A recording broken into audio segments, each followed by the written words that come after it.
Welcome to the Reframers podcast. Arguing with friends and fam about politics is hard. New plan. Let's reframe what it means to discuss and disagree by talking and listening to each other. We're the Reframers. The campaign to make Aaron drink water is successful. I truly drink more water because of this cup.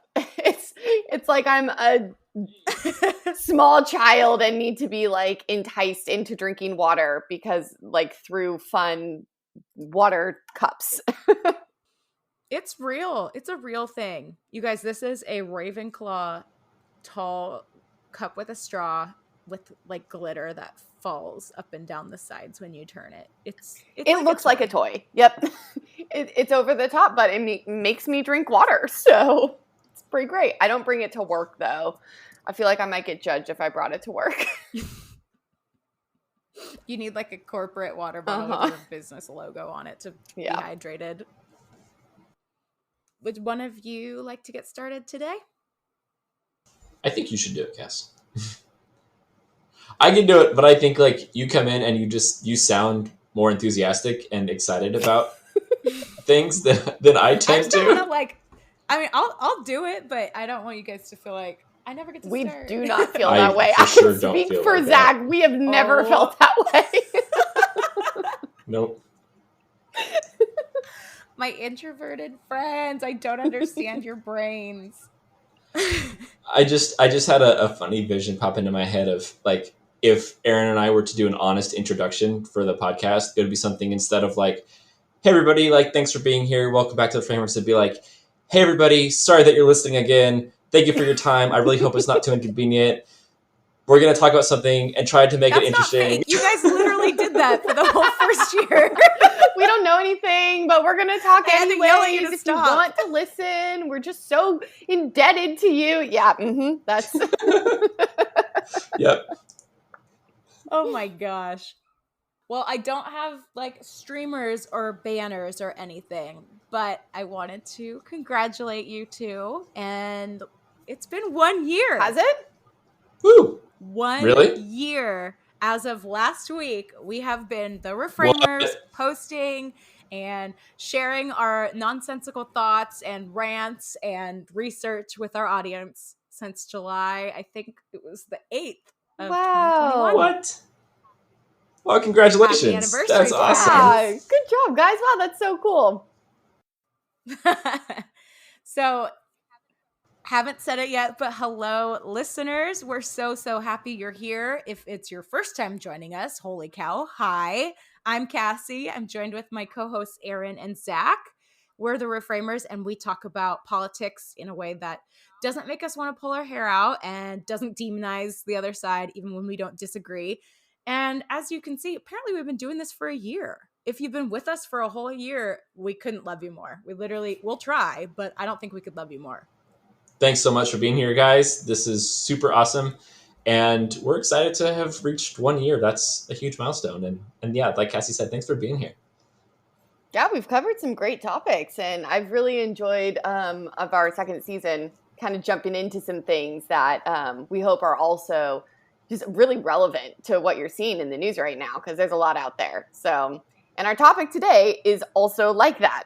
So today we're going to be talking about unions, which, if you didn't know, are on the rise maybe in the US, and they've been in the news a lot recently. So we wanted to kind of talk about what unions are, what the different opinions about unions are, and then how maybe employees versus businesses think about them.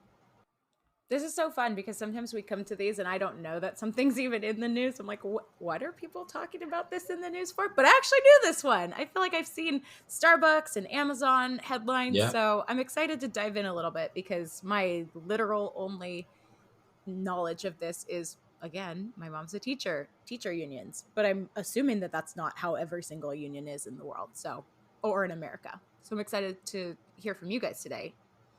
You guys are basically like my free education. I should be paying you. Yeah, I think so. I think definitely so.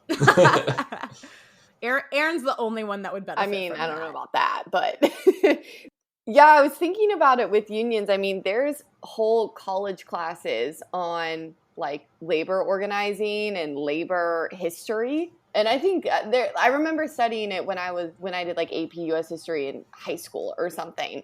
But like unions are actually a really big and important part of America, like the United States, and how labor rights have developed over time. And I think it's interesting that they're sort of becoming more relevant in our world now, because they actually haven't been as relevant in the last like 40-ish years as they were before that.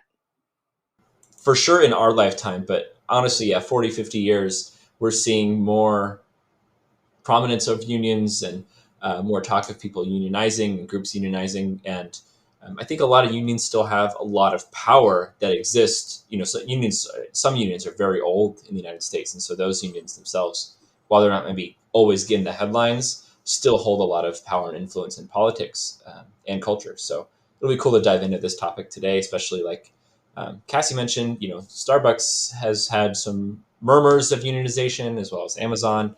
So let's get into it. Let's start from the beginning. Somebody tell me, what is a union? Well, a union is basically a collection of people who are in either a certain business or a certain trade, which means that they work across businesses. And their objective is to collectively bargain for something.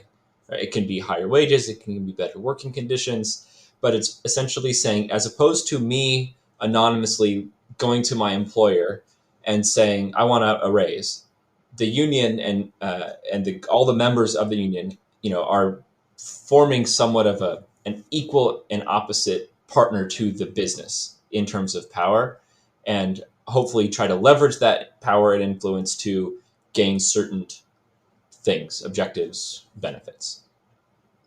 Yeah, and that's why it's called collective bargaining when you're doing these union negotiations, because the union is bargaining collectively on behalf of all of the employees, and the union is negotiating with the business. And the history of unions goes back before America. I mean, there were unions that predate American society back in England, but it's interesting that there's a huge history of unionization and unions, but a lot of American history, unions have been, or union members have been considered or slandered and insulted quite a bit. So it hasn't always been a neutral thing of like, oh, people in a union are good. There's been a lot of negative connotations against union members, and they've been attacked and targeted and insulted and discriminated against. So it's a lot more than just on its face of this individual group leveraging against this individual group. I just have a quick question. This might be obvious, but when I look up unions in America, labor movement on history.com is what is coming up, and it says that the labor movement in the United States grew out of the need to protect the common interests of workers. Is that the same thing as a union? Is the labor movement like synonymous, or is it like an umbrella situation? I don't know that it's exactly synonymous, but really close to being synonymous. When you're talking about organized labor, you're pretty much talking about unions. And I think kind of what you're talking about, a labor movement in order to get more rights for workers, that's describing kind of the union movement and what unions were trying to do.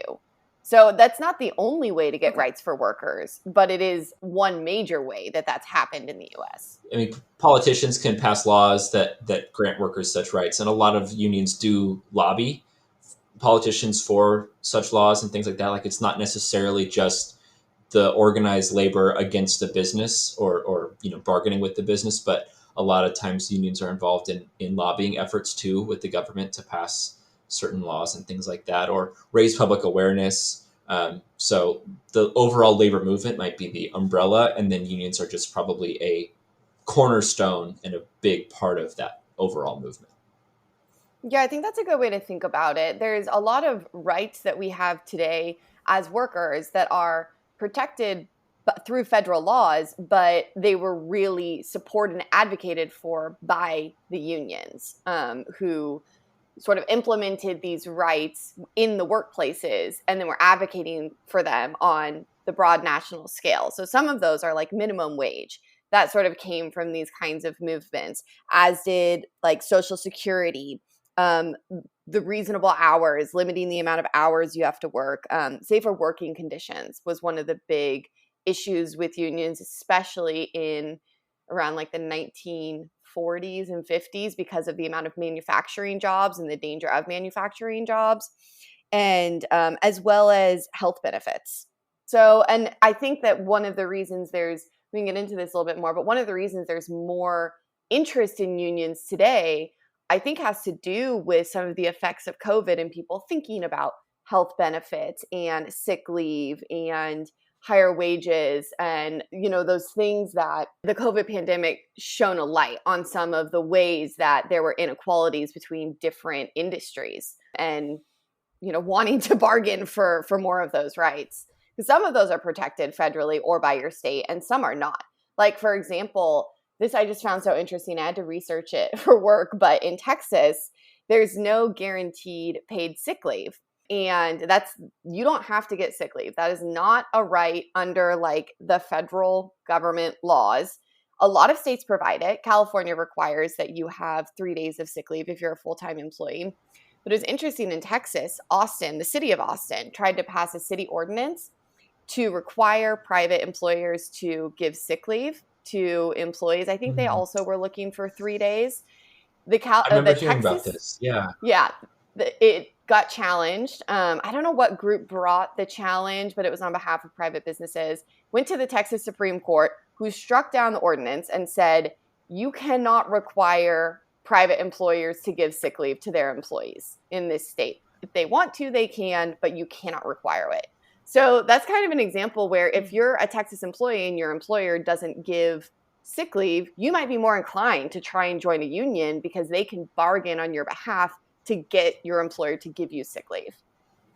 And that would be specific to the employer. That wouldn't be like, that's not something you're challenging within your state. That's me saying, okay, but as long as I work for McDonald's, I'd like to be paid if I'm sick. Yeah, and it doesn't even mean that it would be the employer of any store for the employer you'd work for. And I should clarify that. So, when looking at businesses like Amazon or Starbucks, there's all this talk about unionization because certain branches have unionized. But just because one branch of Starbucks has unionized, that doesn't mean all of Starbucks is now unionized. You have to actually take it by the various branches of the different organizations. So Amazon, I think 1 or 2 of their branches have organized. Maybe it's more than that. I should know that. But the employees have not voted to unionize. So the union actually didn't go forward in certain places. So just because you're an Amazon employee doesn't mean you're part of a union. It actually depends on where you work.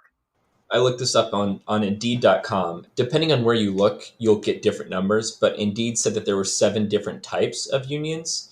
So the first is a craft union, which is an organized group who have careers in the same craft or trade. So like electrical workers, American Nurses Association, and the NFL fall into this category. There's an industrial union, which are made up of people who all work within the same industry. International Longshoremen and Warehouse Union would be an example.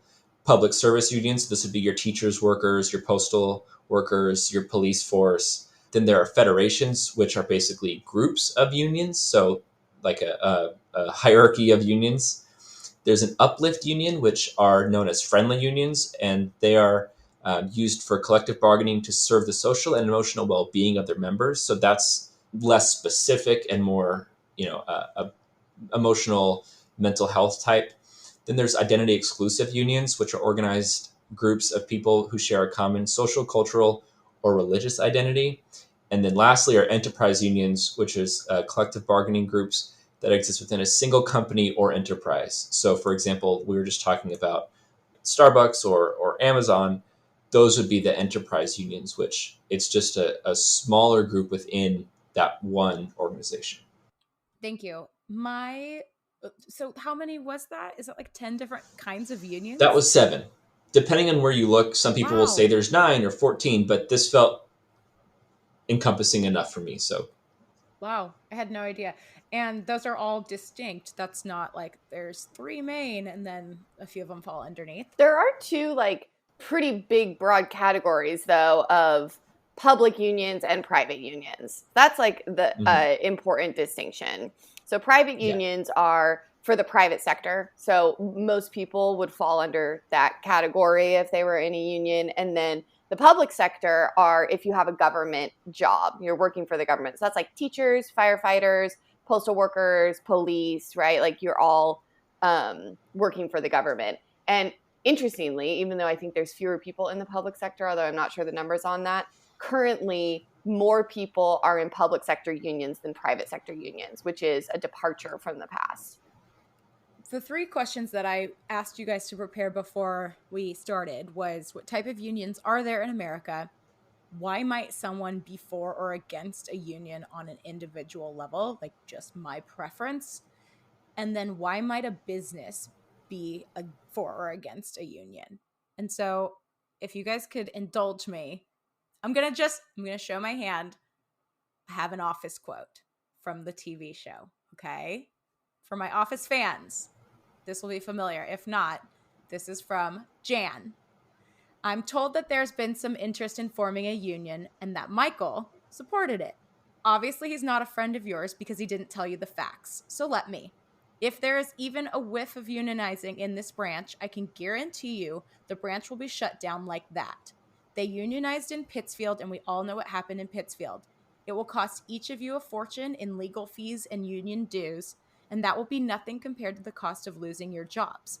So I would think long and hard before sacrificing your savings and your futures just to send a message. So I think hopefully your answer is going to help with both sides of that. I always thought that was a super interesting piece. And for context, like the show came out in the 2008, 9, 10 era. So that was like a very interesting time in the United States with the recession and whatnot.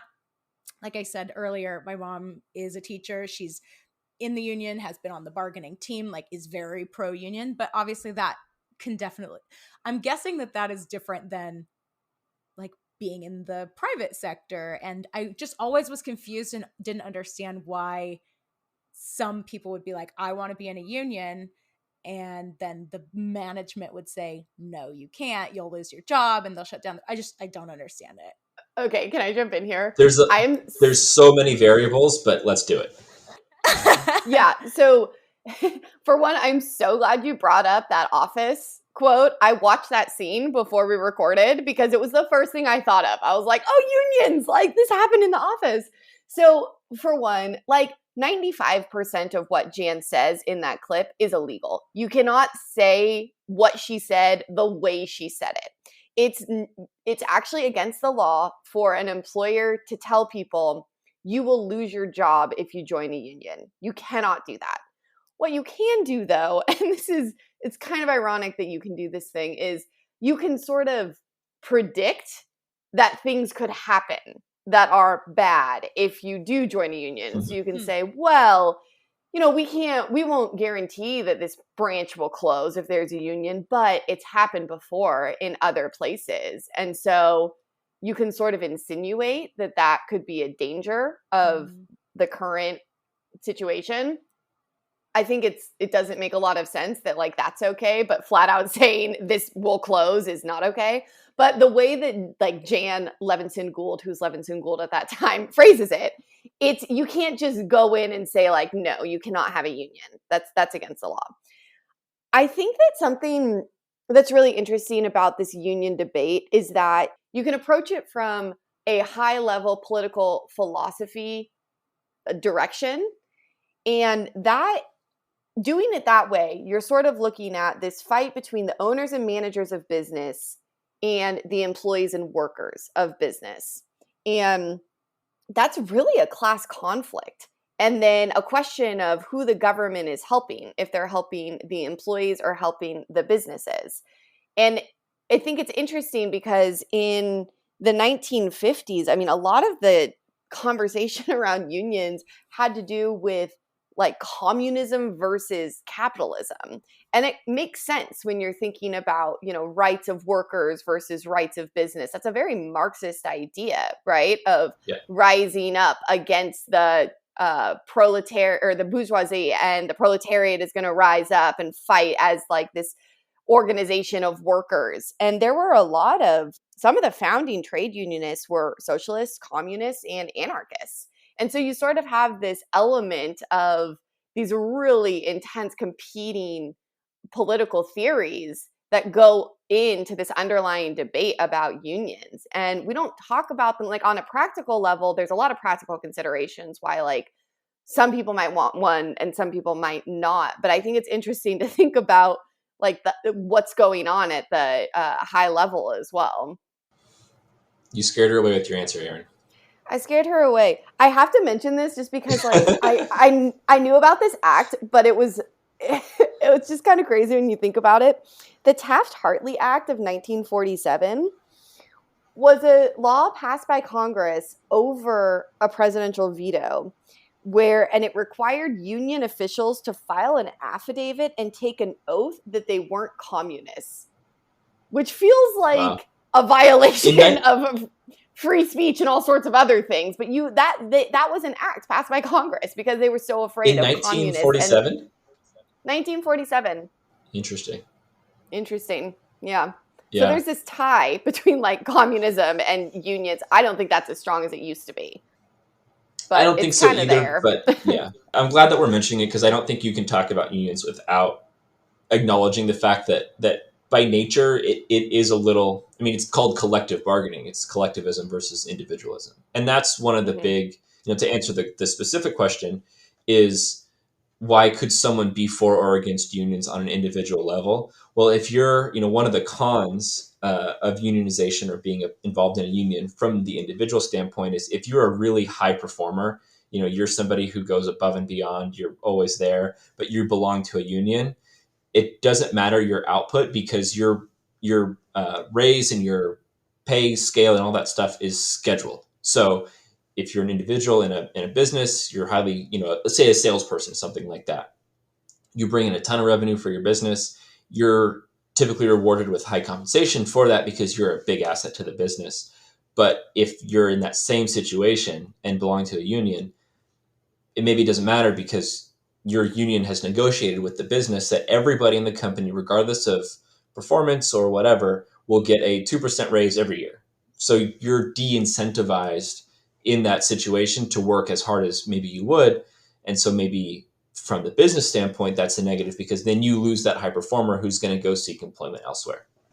Yeah, and I think in the collective bargaining agreements, which are the contracts between the union and the business, you can deal with some of that so that it's not just an across the board thing. I mean, you can still take into account performance and things like that, but it does make it harder to like fire someone. You need more cause to fire someone if they're in a union. So that's another critique of unions is that they protect people who are not great workers, who can be, lazy or not give a lot of benefit or value to the business. I know that's like one of the criticisms I've heard about like the teachers union or like the police union is also criticized for protecting police officers who've had bad behavior in the past. Yeah.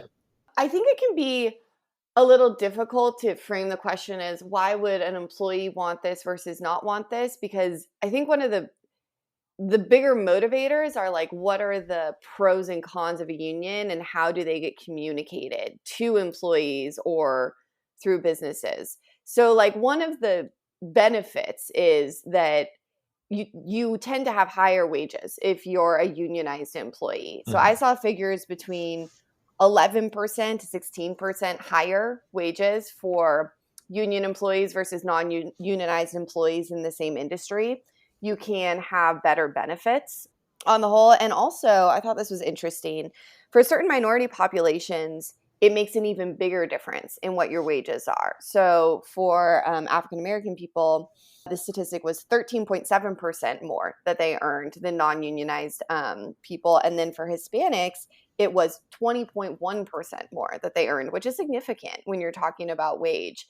So, and it's interesting because that didn't used to be the case. Unions do have a complicated history. They didn't allow women and minorities for a long time when they first began in like not first began, but really started to take off in like the early 1910s, around like 1913, I think was one of the big first unions. And they were very exclusive about their membership. But today, include everyone, or they say that they include everyone. And they've also supported legislation such as like civil rights legislation and other sorts of social justice activism like that. So they are also kind of have this complicated history, but have developed over time. And there's some real potential benefits for people joining unions as far as being able to have more of these workers' rights. But then on the flip side, you do have to pay union dues, and those can be between $500 to $1,000 a year. And you're sort of beholden to what the union decides. You have a right to kind of participate in that. But if it's, a union, there's certain people who are in charge of doing the bargaining between all of the employees and the employer, then if you have personal interests for your job, you might not have those interests represented as much because the union is worried about the whole collective force, right? And so if you want to negotiate your own personal raise, that potentially could be harder if there's a union.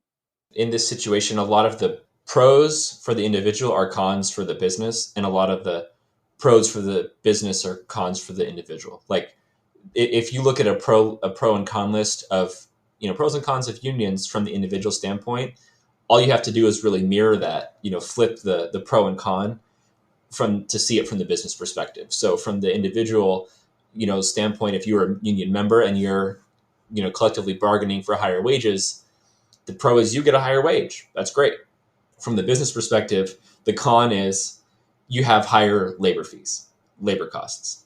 So Aaron mentioned seniority. For the pros at the individual level, if you're been at the company a long time and the company has dire straits, you're probably going to be the last one fired because it's kind of first one in, last one out. So the least senior people, if there's, something like that, the new hires that have only been there a year, they're guaranteed to be the first to go. And you who've been there for 20 years, you're going to stay.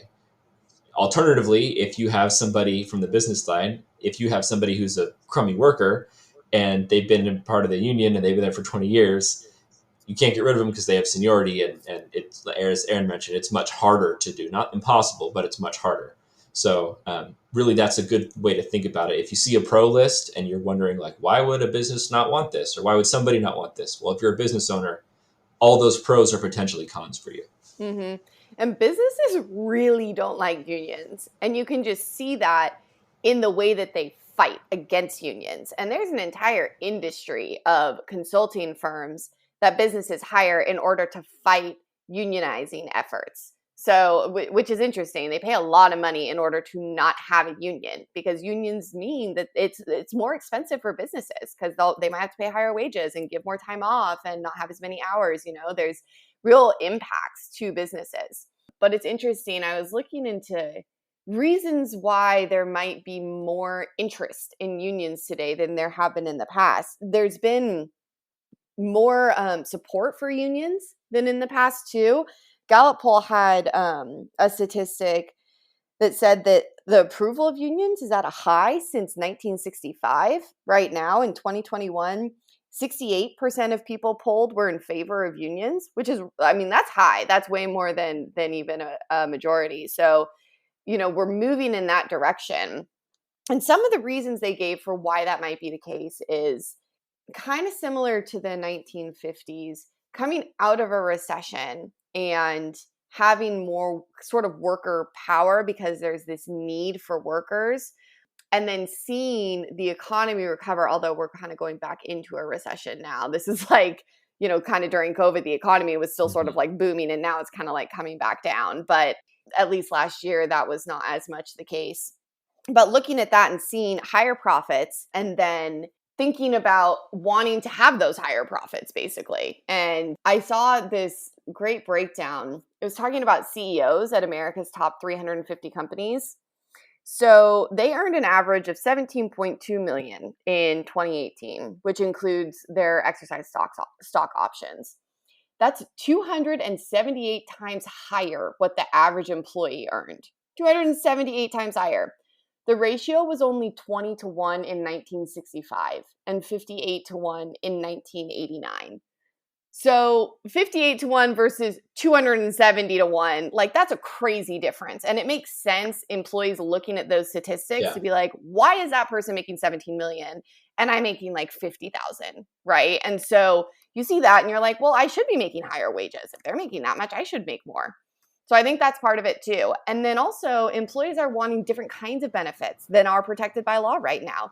We're maybe not as worried about minimum wage as we used to be, but people are looking at sick leave now and paid time off and maternity leave, paid family leave. Yes, family leave is a really big one. And then also even newer things like working from home or in Google had a unionizing effort based on their response to sexual assault allegations, sexual harassment allegations, and how they handled that, and employees wanting them to do a better job there. So there's all sorts of reasons that are not just wage related why you might want to join a union.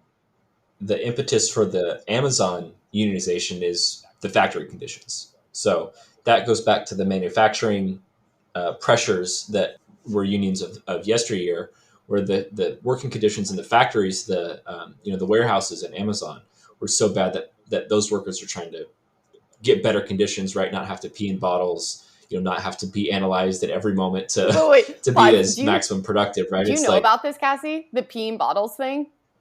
I'm really sad. I don't know if I want to know.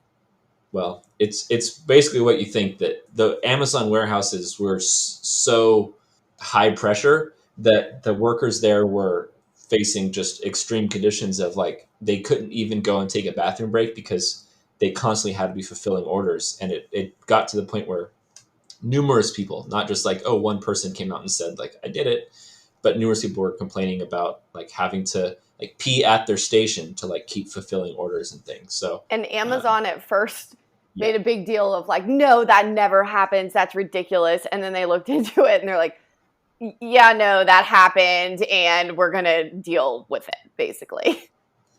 So wow. I think those types of things, compounded with all the things that Erin mentioned too, on top of COVID, is drawn this into, and the transparency. That's the other thing I wanted to say too, is we have so much more access to information, so we can easily see what the CEO of X, Y, and Z corporations make. We can easily see what their, overall profit was for the year and those types of things, and say, okay, well, I know what my wage is. Like I should be sharing more of what this company makes. So I think all those factors have contributed to the uptick in support of unions. What's interesting, though, is that while support for unions has increased, participation in unions hasn't substantially increased. And maybe that's coming, but I think it was like 1983, around 20% of workers were part of a union. And today it's like 11%, almost less than half. And hasn't been, substantially increasing, but there's more unionizing efforts than there have been in the past as well. I mean, even strikes and walkouts have increased. I was looking at work stoppages. So this is the number of work stoppages idling 1,000 workers or more. In 2010, there were 11. In 2019, there were 25. So some of these methods that have been used in the past are actually, resurging a little bit. And there were also a bunch of protests during COVID for various sorts of worker rights that we haven't seen as much, before that as either. So to answer your original question of why Jan would say all that stuff in the office, for them as the business, they're probably looking at this saying, if my warehouse workers decide to unionize, that's going to be a bunch of increase of costs. We're going to try to fight it. It's cheaper for the business to probably just shut down the branch and hire out salespeople in other branches, because it's not like what they do at Scranton was unique. And it's probably cheaper for the business to say, we're not going to pay your increased fees. We're not going to spend a bunch of capital to get you, better equipment or air conditioning or, whatever their complaints were about the conditions in the warehouse. We're just going to close the branch. We're trying to close one anyway, right? I mean, at that time, early episode, season 1, season 2, there was a lot of talk about branch closures. So they said, you make the decision easy for us. We're going to close your branch. We're going to hire salespeople in other branches to cover that. And, we'll make up for it elsewhere. So that's probably why Jan was going about it in that way, even though 95% of it was illegal. But that's probably her perspective on things. It's true. And it's really interesting. This is one of the things I want to talk about is how businesses fight these unionizing efforts, because it's pretty extreme what they can do and what they do. So unions will cost you your job rhetoric. That's for sure a super powerful message that is out there that businesses use. And that's maybe one of the most motivating things for people deciding that they don't want to join a union. And just so everyone knows, in order to join a union, there's a whole union campaign. There's a process that happens. So first, you have to have enough interest to even start the campaign. You have to get 30% of the workforce to sign on that they would be like interested in the union. And then there's a whole union campaign where like the union is going to kind of give it's kind of like a political campaign between candidates. The union gives all their arguments why you should join pitch, it. Yeah, the pitch. And then the business does all their arguments why you shouldn't join it, unless for some reason they're like a more pro-union business and they don't care. And then there's a vote at the end of it, a union vote, and it has to be at least half or more than half of the employees have to vote to have the union. And then the collective bargaining process will then begin. And that's another one of the problems is negotiating these union contracts takes on average like 3 years. And then there's some that take even longer than that. I saw one, they were looking at the Dish Network union. I think it was maybe in Texas. They had voted to unionize in 2009 and they still don't have a contract. It's been like 10 years and they still didn't have a contract finalized, which is not supposed to be legal. You have a duty under the law to have good faith bargaining. That's for the union and for the business. But it's hard actually to hold the business to that sometimes. And so you get these drawn out processes. That was a pretty extreme example, but even 3 years is a long time if you vote for a union and are expecting some changes like pretty fast. On the costing your job thing, there's one study I saw where they looked at a bunch of companies and 51% of those companies threatened to close their plants if unions won during these like union campaigns. And only 1% closed after a union victory. So that's like it by and large, that's a way overstated risk. And businesses use it because it's effective. But it doesn't seem like that really is the case for the most part. Businesses aren't closing wholesale because unions are coming out of the mix. Maybe not quite so cut and dry, but like striking, right? Like you had a big thing about like strike breakers. So if you are belonging to a union and there's a union that calls for a strike, meaning everybody stops working.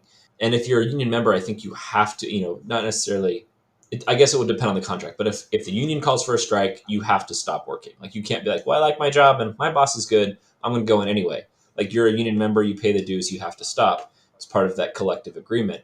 At least back in the olden days, I don't know how it is now, but you would have strike breakers because there was an excess of labor that people who were belonging to the union, you had other people that were willing to work for the conditions that the union members were working under for, the same or lesser wage just because they had nothing. And so then those people would get employment. So you would have situations where you would have, people striking on the line out front of a factory. And then you would have a bunch of people who would like cross the line, right? Break the strike and go into that factory and say, okay, like put me to work. I can run a machine, I can do whatever. And then they would get paid. And then that person is like, okay, well now I'm out of a job because I don't, you're striking, until the strike is resolved. If it's resolved in a good way, then the people that come in, like now they have a job because the business still is running. Yeah, it's interesting. There's some laws now that prevent that sort of like undercut of people coming in to fill in when there's a strike to try and address that issue. Certainly was a problem in the past, though. I read something about Chinese workers who were working on the railroad. They were a group who tried, it wasn't like unionizing, but they tried to like strike to get better work. And they brought in like, it was some other immigrant group to try and shore up the lack of labor. And it largely worked. And then also they cut off the food supply to the Chinese immigrants. And then that effectively ended their strike because they needed food. Did some bad things on like businesses have done some not great things for employees. And that's one of the reasons why like unions have done a lot of good, I think, as far as workers' rights, but they're not totally black and white because they do have these complexities, and there's been things that they've done not well. In the 60s and 70s, there was all these scandals about like embezzlement from the union. That's not as much of a problem now. I looked into that, and it doesn't seem like there was like one instance of that in recent years, but largely has not been. But that was a big problem, and that totally hurt the reputation of unions. I just have a quick book recommendation. I just read The Four Winds, and this is by Kristen Hanna, who I know for many is the author of the century right now. Well, maybe the century is dramatic, but she's the author of the decade. It's only 2022, so that seems good. But she has written The Nightingale, The Great Alone, Firefly Lane, and The Four Winds is a really interesting book starting in Texas in 1921, and then it's 1934, and it's Dust Bowl, and they're trying to decide if they're going to leave Texas and go west to California. And just, it really focuses on the immigrants, and then also just like the migrants within the United States trying to find work, getting stuck in these crazy, horrible living conditions, and then equally awful working conditions, just trying to make their families not starve and die. And I mean, truly fascinating, gripping, uplifting, barely heartbreaking mostly, but a really good book about unions. And there is a focus on the unionization effort at the end of the book that is gripping and terrifying and sad, because the businesses had so much more power than these small people who like literally need the jobs but are being killed by keeping the jobs. I know about that book. I didn't know that it had that aspect to it, though. They try to be a little bit coy about like whether or not certain things are going to happen, but it was very interesting. And now you know a little bit of a spoiler. I mean, it's not a spoiler. You don't know what's going to happen, but I would recommend it. Just a little side read for the Reframers book club that doesn't exist yet. Sounds but great. Might someday. Yeah, I'm gonna have to pick that one up. The last book Cassie gave me, I read in one night, so she's got good book recommendations. That was a good one. That was The Midnight Library. Just a little book interlude here for you. We're not sponsored by these authors. That would be cool. Maybe something to add to the vision board. But The Midnight Library, really good book about if you died and were in this sort of intermittent, not gone on yet place, and could look through a library about different versions of your life. Had you make different choices, would you choose a different version of your life? And what do all those different choices mean in hindsight? And there's a big book of regrets. It's very interesting.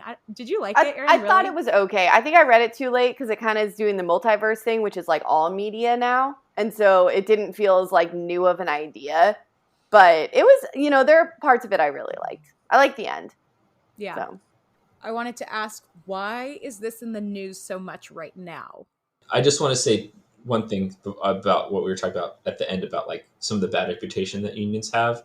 I don't think unions were always above board in their tactics, but I think unions have resorted to, violence, and, if you can't make the business do what you want legally, something happens and suddenly the owner has a change of heart and supports the union, but why isn't the news so much right now? Well, I think Erin kind of mentioned that a little bit in terms of the exposure that we saw of working conditions from COVID and the CEO salaries. And, there's this, meme of late stage capitalism. And so people are saying we should have workers have more money and all these things. So that I think is why, but I'm curious if there's other reasons that we haven't mentioned. I want to be a 100-year-old woman and ask somebody to explain the late stage capitalism meme to me, because I don't totally think I understand it. I think the joke is like, capitalism is bad. We're running, there's businesses that are running away in excess with their profits. But you also then have, really poor working conditions, and you have people that can't afford a place to live, and rent is too high, but we need to raise rents every year. Like it's this runaway of competition that is actually, instead of capitalism being like a free exchange of goods and services, it actually is basically like cronyism or something like that. Really incentivizing greed and not helping the like normal, quote, working person. I was going to say another thing like related to, I think, why unions are a bigger deal right now is also just because of the democratic socialism rhetoric, because of Bernie and Elizabeth Warren, and these sort of bigger politicians that didn't have the kind of popularity that they do now, and talking about this more collective, ordinary person should have the power and should be able to like make more money, and you're being stepped on by the corporations. That's like there's a lot of rhetoric out there about that right now. And I think that probably adds to this idea of like, oh yeah, no, maybe we should have more of these rights or be able to like fight these businesses, and joining a union could be a way to do that. And there's more union organizing now. I mean, Amazon and Starbucks, those are a big deal. And then Kickstarter in 2020 was the first tech company to organize under a union. So, I think it is actually just like happening now. And then related to that, the efforts that businesses take to not have unions, to prevent union organizing, are also kind of more under a microscope than they've been in the past. And that kind of bleeds into some of the political stuff going on, because there's actually a bill in Congress to try and deal with some of the ways that businesses have tried to prevent union organizing. So I have some examples of what they've done. For one, it's their workplace. And so they have more control over the employees than like someone who's coming in like a union rep does, because union reps do not have to be allowed into workplaces. Like businesses can kick them out if they want to, and most do, because it's not really like within their interest to have them there. And so businesses can put up these huge signs that say like, vote no on unions. It's going to hurt you in these various ways. So you have all of that going on. They have these meetings. They're called captive audience meetings, because the workers are a captive audience. You require people to go to meetings about unions, and some of them, I listened to some audio from some of them, and it's similar to this like Jan Levinson quote, where they're not totally saying they're going to close, but they're like, well, this could, I've just seen this destroy families and people going bankrupt, like really extreme things like that. They're not talking about like a particular business, but they're saying, well, I've seen this happen. Wait, I'm sorry. You said they can like require them to, like, they have to come, yeah, and then they are going to spit this at them for an extended amount of time. It feels like crazy, it, right? So that's one of the things they can do. And in these meetings, they emphasize things like union dues, like saying, well, you're going to have to pay all this, and the union is not actually going to do that much for you. That's one of the messages, the message about potentially like closing plants. A lot of businesses also take individual action against employees who are pro-union, and there's sort of these transparent ways where they get written up for discipline or even fired because absences has been a big one. Like, oh, you have too many absences, or there's problems with your like work product, but it kind of comes after the person is like pro-union. And you can fight that as an employee, but at the end of the day, what you're doing if you're suing for wrongful termination is you're not going to get your job back, most likely, right? Like you're going to get maybe back pay and maybe a little bit of future pay, but that's it. And for a business, that might be worth it for them to get rid of people who are going to try and make a union. I saw one statistic. It was U.S. employers are charged with violating federal law in 41.5% of all union election campaigns. It's over 40%. There's these claims that the businesses are violating law. And one of the big problems is that there's not a lot of consequences for businesses for violating these laws. Basically, if they mess with one of the elections, they might have to have a second election. So basically like a redo election if they've tampered too much with the first one. But 96% of second elections, the employer wins. And it doesn't really do that much for them. And if they have wrong for termination, it depends on the situation, but that potentially is not a ton of money either, especially with some of our new laws about class actions and what, who can sue related to what. One of the things that there's a bill I think is actually already passed the House of Representatives is focused on trying to deal with some of these problems. It's called the Protecting the Right to Organize Act, or PRO for short. And it would outlaw captive audience meetings. So, what you were shocked by, Yeah. Cassie. That's one of the things that it's like, yeah, Aghast no, you about? shouldn't be able to do Yes. that. It enables arbitration to settle a first contract, which is good for these contracts that are like dragging out years and years. You can actually bring it to an arbitration tribunal to like deal with it instead of just sitting in negotiations forever. But the biggest thing is that it has actual financial penalties for companies who are violating workers' rights related to union organizing. And I think that could actually make a really big difference, because if businesses know they're going to pay big fines if they're messing with these processes and violating the law, I think they're going to be less likely to do them if the fines are big enough. They're going to want to avoid that in a way that they just don't have as much of an incentive to now. So that's it. It's an interesting law. I think it's got quite a bit of support, actually. If the fines are big enough, right? Because still, at the end of the day, if the fine is cheaper than what they Right. would pay in union, if the union would pass, then it's like, I'll just pay the fine. It's cheaper for me anyway. Mm-hmm. Yeah, exactly. I did see one thing. I thought this was so funny. One of the arguments apparently the businesses will make to people to get them not to join the union is that, well, if there's a union, then you're going to get worse benefits and wages, which is a super ironic argument, because if that were the case, that's not going to be the case. If that were the case, the business should be for the union, because they would be Right. paying less wages and not having to give as many benefits. Even some of their arguments are just, you look at them and you're like, these are fear-mongering tactics. Employees at the end of the day, they're the ones who vote on this. But if you're just getting hit with all of these messages every day when you go to the workplace, that's going to be really impactful in how you view this, right? And if you don't have the extracurricular time to go talk to the union reps or go to all of their meetings, then you might not have the other side of the conversation. No kidding.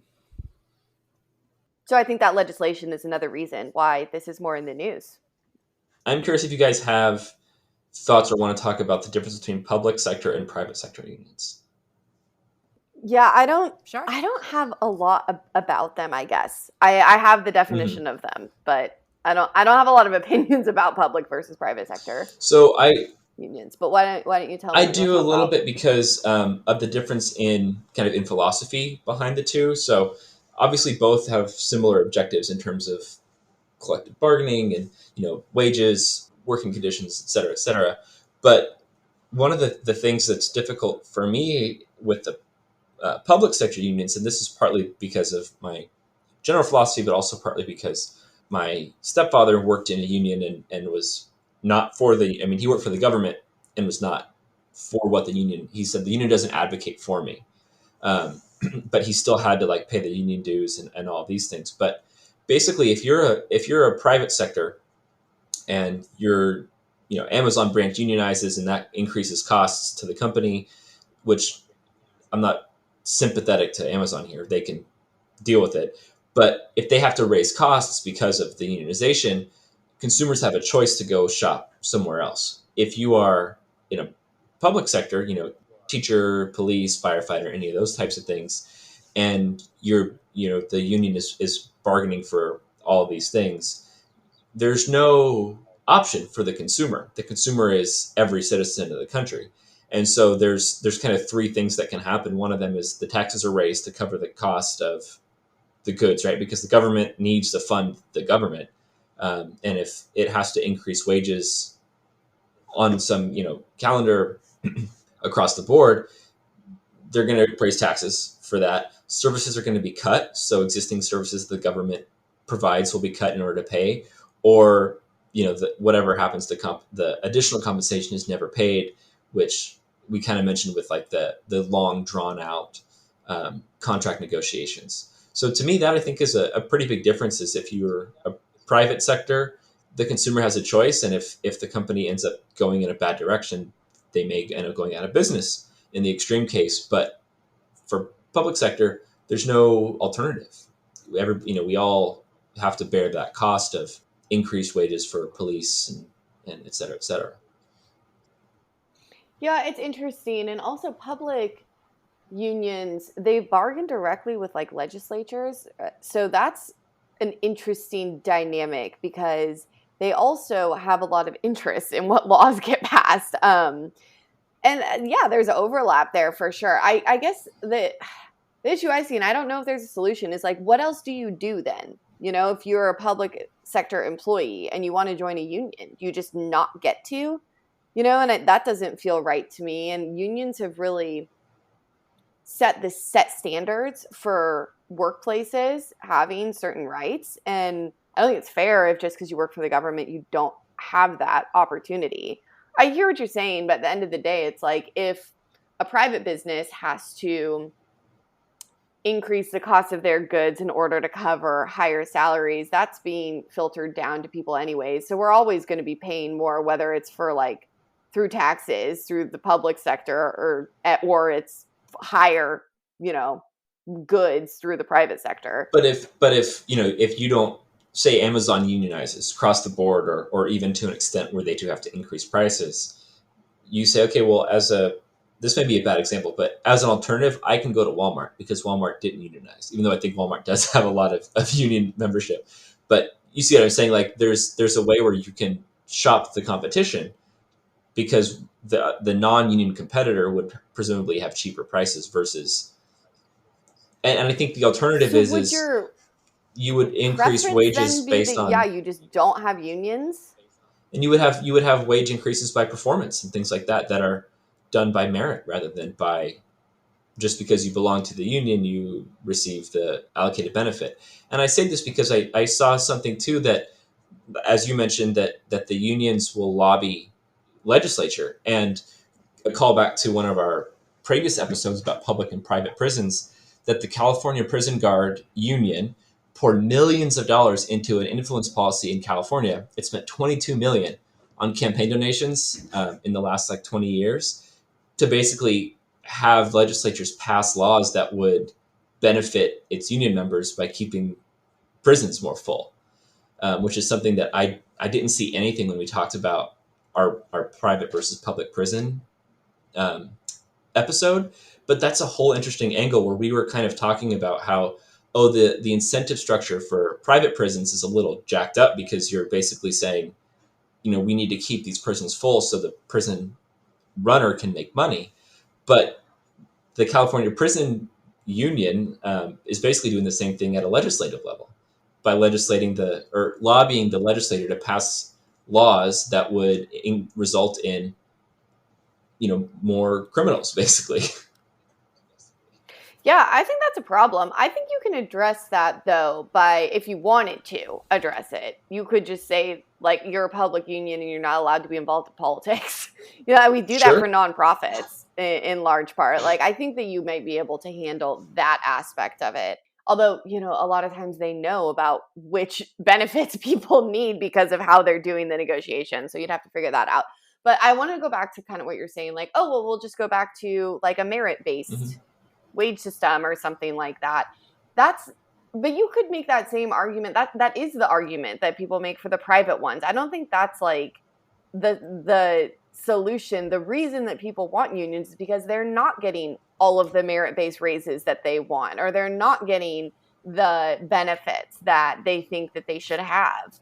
Right. So, I suppose you could try and lobby, the government yourself to be the government needs to provide these things, but then you're at a disadvantage.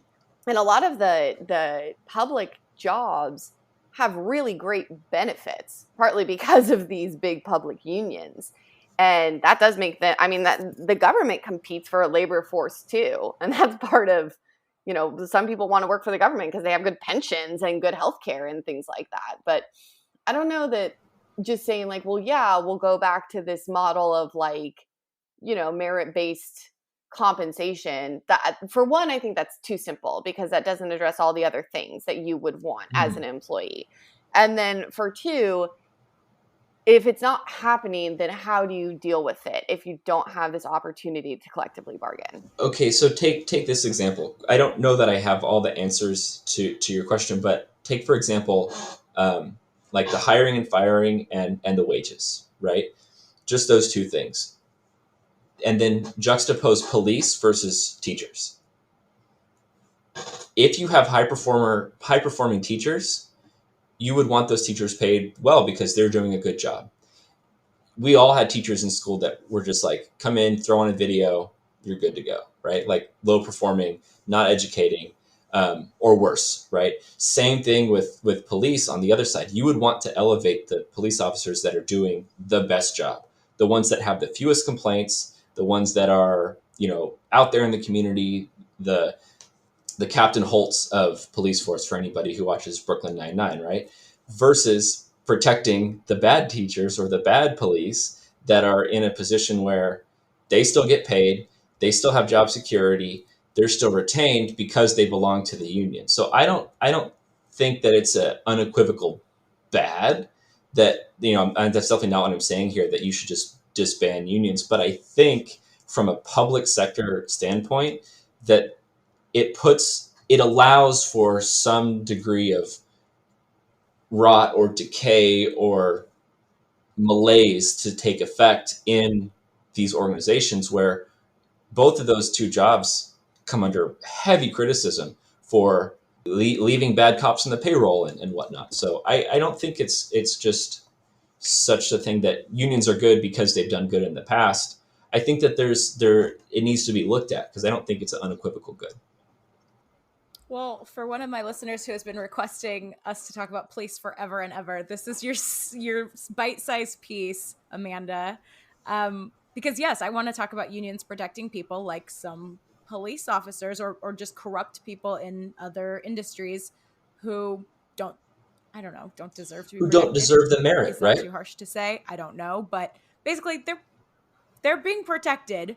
And if, like Zach is saying, if they weren't in that group, a merit-based review would say, no, you're out because of thing you did. Yeah.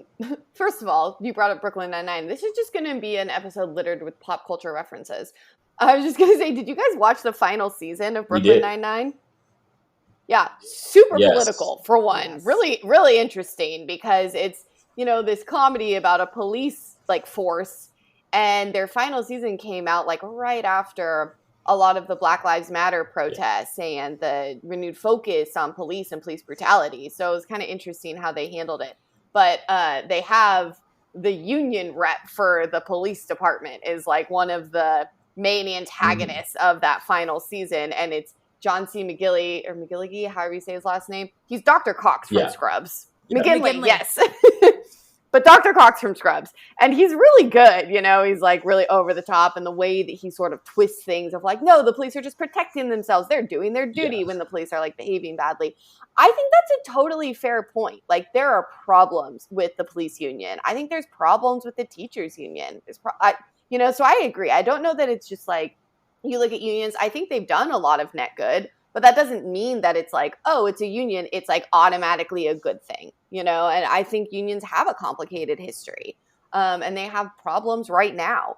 But I don't know if the solution is you just get rid of unions. I think it's, how do we look at the problems in the unions and see how we can address them? So maybe that's part of the collective bargaining process of building in more flexibility to be able to get rid of teachers that are not performing well, to be able to, discipline and then get rid of police officers who have done something wrong, especially it's really hard with police, right? Because if you're hurting citizens because of your bad behavior, that needs to be addressed, and it needs to be able to be addressed quickly, right? So I don't disagree with you as far as the problems with some of these unions, but I think the solution is more, well, how do we adjust that as opposed to just not having the union? Sure. I mean, I think, it's a free country. And so even though on my personal preference, I think I'm not necessarily for a union, I don't belong to a union, I don't intend on joining one. But I think if you want to organize because you feel like that's the best choice for you, as an employee, then sure, go ahead. But I do think that unequivocally, there has to be something where we introduce some merit-based.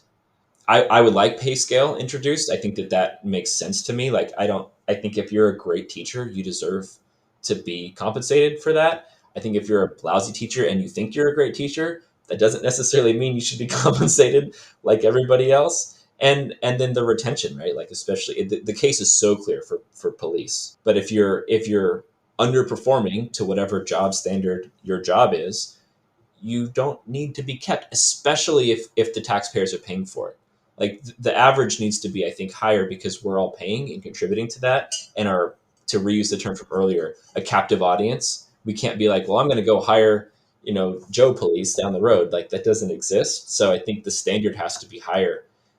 The way that I see to do that is to introduce merit rankings or reviews, something like that back into the evaluation of how we keep, promote, retain, pay our public sector employees. Yeah, I mean, I agree with that. I'm into the merit thing.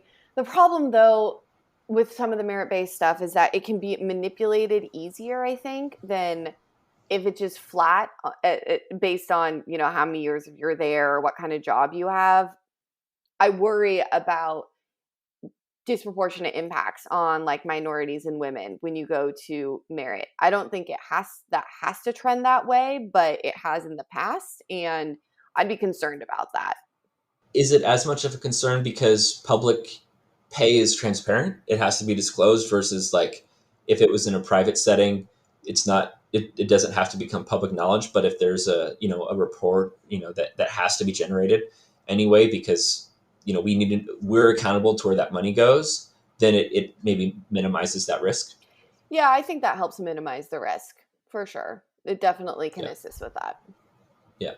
But I would want that to be like a focus if you're switching or moving more to that kind of model, right? Sure. I think it's already done. I think you can look up anybody's salary as a public employee.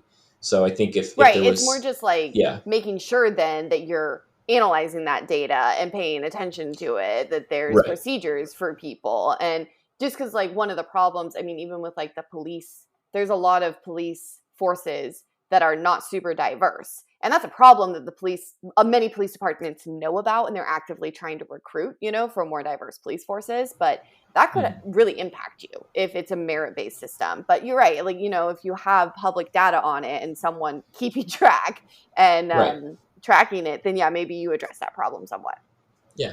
And then if you're in violation, obviously you can't really, like, the government can't sue itself like in that way. To be like, you have to pay a fine. But like, maybe there's other ways of like, okay, like you're going to have federal people come in. Yeah. And that's your penalty is now like you're under some higher jurisdiction, that there's a board of, attorneys from the Justice Department that comes in to monitor activities. Like, I think that happened at my middle school. We had, our test scores were so bad for like a certain number of years, and they sent in people and they like restructured certain classes. Wow. And if you didn't get scores within certain ranges, you ended up taking like 3 math classes and 3 English classes, and you weren't allowed to take history and science and band and these other subjects until you got like up to the standard in those classes. I don't know exactly what was happening, but I remember hearing, because I was only like in 7th grade then, they were talking about like, oh yes, the government is coming to like fix our school because we have not done well or something like that.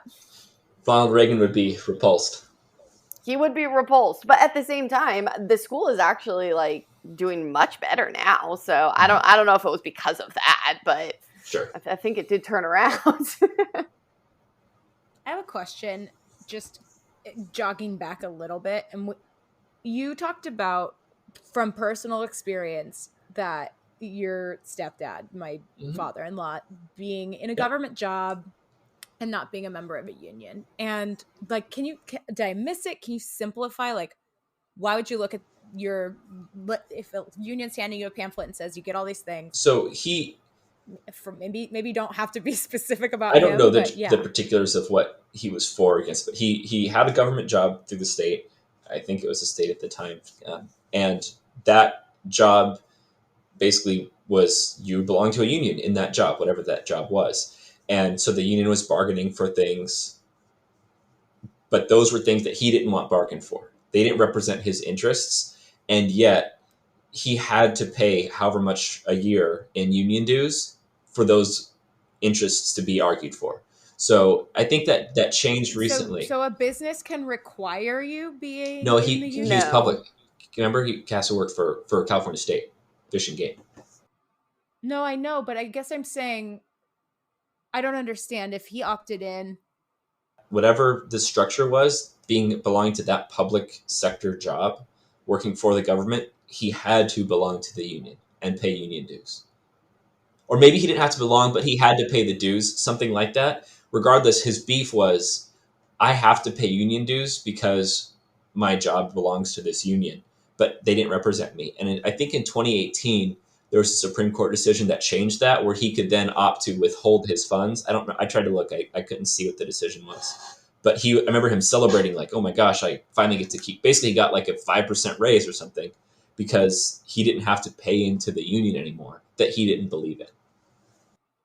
Yeah, and I think that's exactly what happened. There were a bunch of unions and they were mostly public sector, where they could require that you join the union in order to have the job. And then there's a bunch of states called right to work states, which is kind of confusing because it's not really the naming of that was intentional, I would say. Yeah. But they're right to work states, where there are laws that allow people in those states to work without being required to join a union or pay union fees. There's 27 states who have those laws. California is not one of those states, just FYI. But then, yeah, there's this 2018 Supreme Court decision. I also don't have the name of it, but it said you can't require people to join unions. The reason that there were those requirements is because of the idea of the collective representation. You know, the unions needing the income in order to be able to represent the entire labor force, because you have to represent everyone. You can't just, like, say you're negotiating for we're doing higher wages because that's the easiest one to go to, but I just want to emphasize there's lots of things you can negotiate for. But for higher wages, you're negotiating for higher wages for the whole workforce, not just for the people who are in the union. And so the idea is, like, you're benefiting from the union no matter what, and so you have to pay the fees for it. Like, that's the idea behind it. But, you know, there's a lot of issues with people thinking, like, well, I don't want to have to join something that I disagree with, or, you know, have to pay money for something I don't want to pay money for. So now you don't have to have that requirement. And we never said this, but the reason why you would have union dues is because the union basically has, you know, a staff, a team of lawyers and other people that are going and doing these negotiations on your behalf. So all those people require money. So we should have maybe said that in the top, but basically the union dues cover any of those types of fees or work that's done. And they also cover if the union decides to strike, because the workers then also keep getting paid out of those union dues. So that's a very clear example where you would benefit from paying the dues, because then you would get your money back in a sense. That's what the union dues are used for, is, you know, costs and activities the union provides for you, as well as somewhat of a insured compensation if the workers strike. Right. Well, maybe I'll just have to call my stepdad and ask him, because the theoretical is confusing, of, like, your interest not being represented is, like, I understand that as a concept, but knowing what unions tend to do, I would be surprised and maybe needing an example of, like, why you would turn that down. I just don't know why people don't want to be in a union. Well, so, like, my dad is a teacher, and he has, like, gone back and forth in the teachers union. Like, he's joined it for a while and then not been in it for a while. And one of his big issues with the union was that he thought that it kept teachers in who shouldn't be in. And so, just on, like, a philosophical level, he disagreed with it. And so he didn't want to be part of it. I think he might be in it now, like, currently, for other reasons. I don't want to, like, speak for him too much, but if you look around and you're like, well, that's not a good teacher, and they're here because they've been a teacher for 20 years and now we can't get rid of them, you might be like, I'm not really feeling the union, because I don't think that should be happening. That's a good example. Thank you. Mm-hmm. We're going to have to run this by the parents and make sure they're okay with us giving all their stories. So many people. We should have stayed with pop culture recommendations and stayed away from questioning our relatives' life choices. Something, Stranger Things, something. Oh my gosh. Guys, I still haven't recovered. I really haven't. You left our house in a flurry. You guys, we all watched Stranger Things season 4 together. Parts 8 and 9. Volume 2, the last 2 episodes. And like the last 2 episodes are probably truly 5 hours, an hour and a half to 2 hours. It was so Yeah. long for both of them. And Erin just like got up and left. She was like, I emotionally cannot like have consumed this content and also like chat with you guys after. She was just gone. I needed to go. It was some of the best television I've ever seen. It was so That was good. incredible. Oh my God. All of season 4, but especially that ending. Oh man, it was so good. Yeah. I don't feel great about where we left things though for like 2 years. I'm So I'm stressed. very, very concerned. Very stressed. Yeah. There's some trauma and peril ahead. And that's just what I'm gonna experience. Yeah. I'm just watching the kids. It's true. If only they had unionized against Vecna, Stop. they might be able They to don't have work better for living Vecna. rights. They are. don't work They for are Vecna. unionizing. They are, yes, they're united against Vecna. They're united. That's maybe the way to put it. How are we feeling about unions? Any opinions we haven't gotten to share yet? Anything spicy? I I don't got think to share so. everything I wanted to and more. So Yeah, looking into it made me want to know a lot more. Like, there's just a lot to know. There's this whole legal framework, but there's a philosophical framework. There's the history, like you could spend a lot of time going through it. Civil rights. I think like you could do a whole year study of civil rights and unions in the 60s and 50s, and it'd still probably have a ton to learn. Yeah, my dad's whole theory is that you could teach a history class just based on unions. Going through unions, you'd actually cover a lot of American history.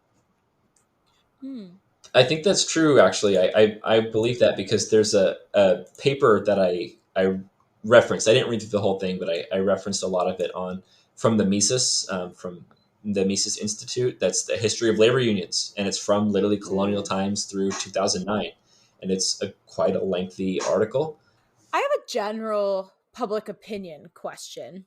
What do we think the public opinion about unions? Like, okay, for example, I'm not in a union. Zach's not in a union. Erin, are you in a union? No. Okay. So obviously we're not speaking from personal experience here, but like, I guess I'm wondering, is being in a union or unionizing the kind of thing that people have general opinions about? Like, in general, I'm against unions. Like, there are certain things in the political sphere that people have, like, I'm just most of the time going to be against this thing. If it comes up, I'm not for it. But, or the opposite, I'm always going to be for this topic. Do people feel like that about unions? I would guess 64% of America approves of unions right now. 68%. Oh. So close. You're very close. So yeah. So are the other percent of people that don't approve, I guess I'm asking, is that a general feeling, or is that like specific to, like, do you not approve of unions as a concept if you don't approve, or are you not approving of unions for yourself in this situation you're in right now? I think it's a kind of as a concept, like Governor Walker in Wisconsin, I think there was a huge fight over if the state was going to allow for collective bargaining, I think on the public side, because public unions are governed by federal and state law. And they voted against it, or he spearhead the movement against it. And I do actually think I was surprised by the 68% figure, because I feel like I hear a lot from the right about how bad unions are. And I was trying to, take a look at the other side of it. And the only thing I really got to was this really inflammatory Fox News article that just had like this whole list of, you'll get lower wages and you'll lose your job, and this is so bad for like our free market system. I think there's legitimate critiques to unions that we've kind of talked about. But I think some of the rhetoric about it is just like, this is anti-free market and the government shouldn't be involved in this, and we should just let businesses do what they do. And if they compete enough, then we'll have all of these rights anyways, which is not how it played out really until we ended up having unions. But I think that's one of the reasons why, if you don't know a lot about it and you're kind of just going on like what you see in the politics, you might, if you're a more conservative person, you might think like, oh, I should like not like unions because they're anti-free market. Okay, that's a good answer, because that's kind of I mean, that's kind of why we do what we do, is because sometimes people you follow and tend to believe don't like a thing. So then you think, oh, I'm probably not supposed to like that thing. And I think it depends on how powerful the union, what sector they're in, right? Like there's a lot of factors where it's not so cut and dry, because I think you could say on a whole, if the sole purpose is collective bargaining against a business, then yeah, that is a little anti-competition. But and maybe we would have gotten there in the end, but the timeline would have taken a lot longer for some of the working conditions things. So it's like, just as with anything, like I don't think if every concerted idea was implemented, that would be a wholesale good. Just as I don't think if every progressive idea were implemented, that would be a wholesale good either. Like I think you need a little bit of both, and so over time, like I think working conditions did need to improve. I'm grateful that we don't have child labor being something that's okay in the United States. Like there's a lot of things that are like, looking back, if you were to honestly poll somebody and get their assessment, I don't think that you would really have them saying, well, because we got child labor laws out of unions, then like that's a bad thing and unions are bad. Like I think unions have done some good things, but they also provide shelter and opportunity for some negatives too. And it's just, how powerful are they? How much influence do they have? And of course that's where we get into the disagreement about, should they keep the amount of influence they have? Should they gain more, or should it be scaled back? I wonder too if this issue is a little more nuanced, just because there are unions that liberal people don't like the police union. And so you're not necessarily going to be wholesale. Yes, unions are good all the time, because there's unions who you have issues with. So maybe we are a little bit better about like approaching this in a more nuanced way because of that. That's why I want to bring up the police and the teachers, right? Because it's like, depending on what side you're on, when I say that each side of the aisle is going to have very strong thoughts about either one, right? And so it's like, but they benefit from the same system. They have the same goals as far as the union is concerned. So it's like, if you're in favor of one but not the other, then I think that helps people think a little bit more deeply about why they actually feel the way they feel. It was beneficial to me, right? Like, yeah, I want teachers to be paid more and police to be paid more, but I don't want the poor performers to be retained. Okay, that's useful. And and it's an interesting thing, maybe just those two examples. I have so many teachers in my life that it makes a little bit more sense, but it is fascinating because like the way that they get paid and raises is, truly, if I ever wanted a raise, like I had to ask for it or work for it or whatever. But the idea that theirs is negotiated and argued for on their behalf is, that's so different than anything I've ever experienced. So yeah, for me to be completely for or against that without knowing about it feels like a weird way to approach it. Maybe this is, like you guys were saying, maybe this is a good model for us, like to not just have an opinion on something and be like, that thing is good or that thing is bad just because we feel that way, because there are a lot of reasons why somebody might be for or against that thing that we can't understand because we're not in their position. And that might not be like a thing to demonize them about, or to think that they're wrong or stupid or whatever. Because I've definitely heard inflammatory language for and against members of unions before that I thought, oh, wow, like that must mean unions are worse than I thought. Or that must mean like people who are not joining the union are really holding everybody else back and like suck for that reason. But yeah, it is more nuanced than I thought. That's my takeaway. Again, I think the key thing for me is like, you can't necessarily place like a moral or value judgment on somebody based off of like one opinion you hear about them. Yeah. People are way more complex than that. And so just because they believe X doesn't mean you know why they believe X. You have the history of what X really is, and what their motivations are. So. Okay, well, this is a good place for us to wrap up then. Thank you everybody for joining us as we learned about unions today. Also, I'll go ahead and link our other recommendations, like you guys should watch The Office and Brooklyn Nine-Nine and read The Four Winds and The Midnight Library. If there's anything else I forgot, I'll go ahead and include it for you. Just as a reminder, we have our Instagram page at ReframersPod. We have our website, reframerspod.com. Those are our most active places. If you'd like to send an email, you can send it to reframerspod@gmail.com. Your listens and support mean so much to us. You can go ahead and hit subscribe if you would be so inclined, and a 5-star rating and review would mean the world to us. Let us know what you want to hear from us coming up in new topics. I know police is on the docket, Amanda, I promise. Capitalism, I'm pushing for one of those, maybe coming this late summer or fall. But if there's anything else you want to talk about, I do think we're going to talk about the Supreme Court. So don't be worried. We talked about it a little bit last year when we talked about the separation of powers, but inspired by the Motley Fool, like year in review, we're going to do like a year in review of the Supreme Court decisions that went through when they're on, is it a summer break that they get or a fall break? I think it's a summer. When they're on break. I think they give the opinions in the spring. Yeah, and then they start hearings again, I think in the fall, maybe. Okay, we're going to talk about Supreme Court. We're going to talk about police. We're going to talk about capitalism. Anything else? Let us know and we'll hit it. Thank you guys so much. We'll talk to you later. Bye. Thank you for listening to the Reframers Pod. We hope you enjoyed the episode. If you did, please rate and review us 5 stars and subscribe so you can always catch our latest episode. You can also find us on YouTube, Instagram, and Twitter at ReframersPod. And you can email us at reframerspod@gmail.com.